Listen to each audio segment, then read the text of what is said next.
My name is Jason. After I became Muslim, it became Hussein. Now I'm just going to speak very shortly because alhamdulillah the brothers with knowledge have spoken already. But I just want to tell you what I see as a convert to Islam. Because in front of me I see many Muhammads, many Abu Bakrs, many Uthmans, many Alis, many Aishas, many Khadijas. And wallahi, within inside myself, it tears me apart. Because I can't see any Muhammads in front of me. I can't see any Aishas in front of me. I can't see any Uthman, Abu Bakrs and Alis behind me. I see a group of people in front of me who've lost their identity and are begging to be someone else. We've got Muhammads right up here. Hundreds of Muhammads up here with a split behind their ear.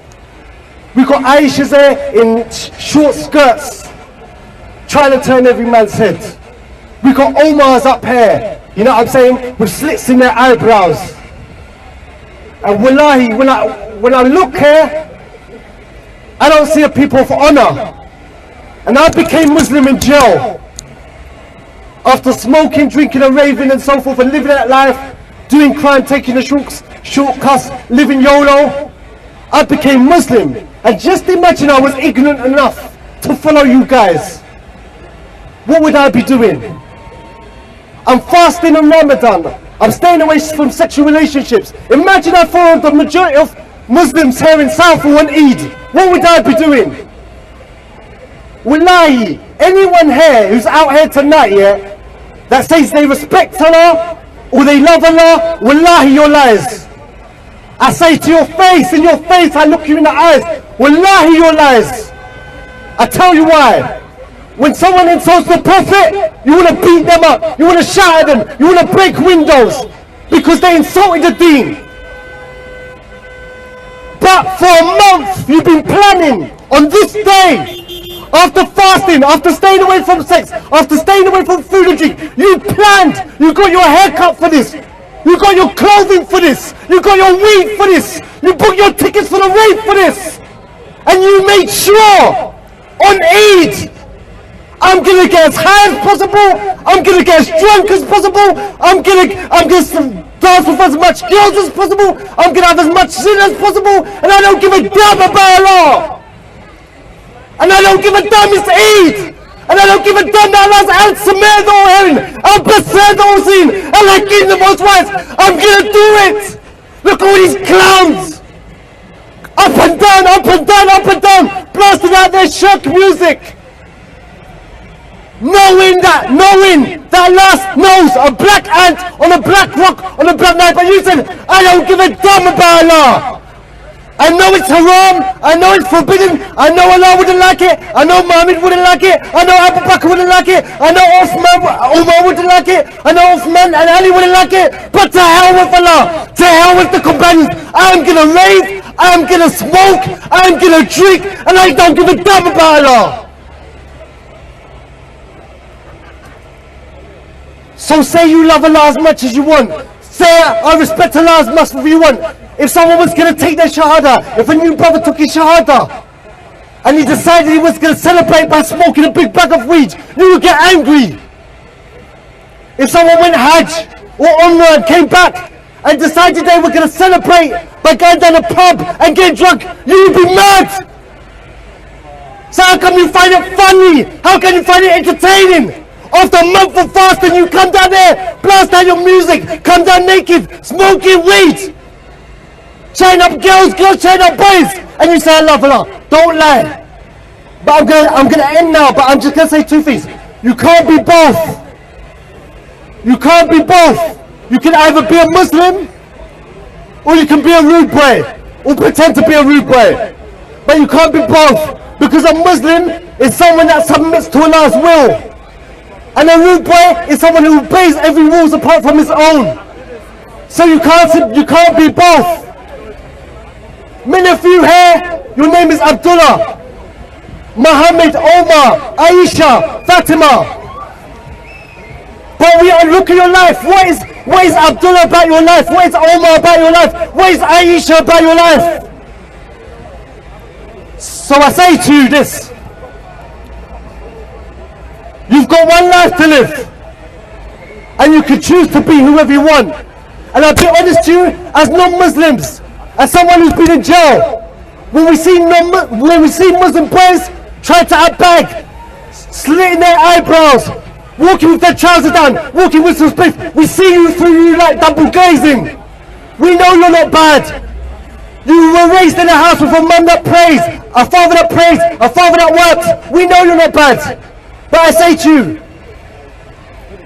if you want to carry on like this bad boy, smoking your weed, drinking your alcohol, sleeping around with all these girls, do it. You can do it for 50 years, 60 years, 70 years, whatever. You have the freedom to do whatever you want. Me, I'm not naive. Before Islam, I never used to work. I used to rob and steal. I used to do what I want. I used to live YOLO. I read the verses about hell in jail, and I know I can't do this anymore because I can't handle the pain. So a smart person, a streetwise person, will look at the punishments of hell and they will change their life around. But the Majnoon person, the naive person, the crazy person, they will not listen to Islamic lectures. They will not follow, they will not hang around with anyone righteous. They will avoid, Allah said and the Messenger said, they will fill their mind with music and weed. So they don't hear about paradise. They don't hear about Yom Qiyamah, the Day of Judgment. They don't hear about paradise. But whether you listen or you read or you seek knowledge about paradise and hellfire and Judgment Day, it exists. So you can fill your mind with music if you want. You can fill your brain with weed. You can fill your brain with movies. But hellfire exists whether you believe it or not. So the smart person knows, I can't handle the punishment for smoking. I can't handle the punishment for drinking. I can't handle the punishment for raving. So I'm going to try. I may make mistakes, I may slip, but I'm going to try, and I'm going to die in a life of submission. So I end with this. When you go into your grave, you're going to be asked 3 questions, as the Prophet said. Who is your Lord? What is your deen? And who is your Prophet? And I just say this to you now, wallahi, wallahi, wallahi. If every day you wake up and you listen to music, look at this, subhanAllah, look at this. I bet this is a car filled of Aishas and Khadijas and Fatimas. Wallahi. Imagine this, can you imagine this? Can you imagine Aisha? The mother of the believers coming out, chest out, thighs out, everything. Smoke coming out the car, weed coming out the car. Look at this, man, up and down, up and down. Driving, wasting petrol, going up and down. Look at me, I got a nice car that I rented out. Look at me, I got a nice car. Wallahi, we look like monkeys. Up and down, up and down.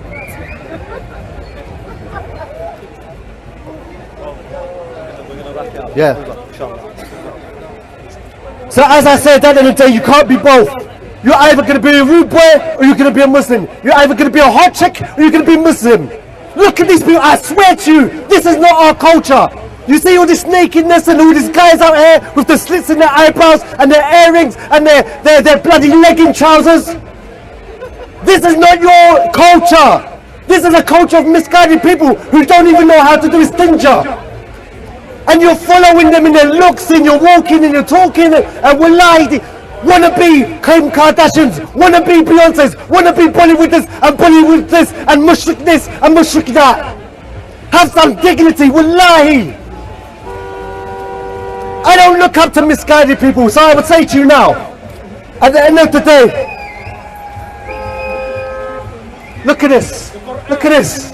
The bumping it is a simple road. You go up one way, you come down the other way. They can't even do that. You got one, there's one way you go up the road and then one way you come back. Come on. SubhanAllah, where's this?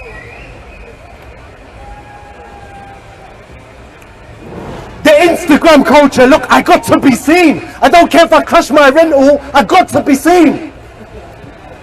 But anyway, I leave it with this. Inshallah, maybe a brother can come up and recite some Quran and say something beneficial to you. All I say to you, wallahi brother, yes, as a convert, when I see you brothers following the non-Muslims, wallahi we see you like see through you like double glazing. It doesn't suit you.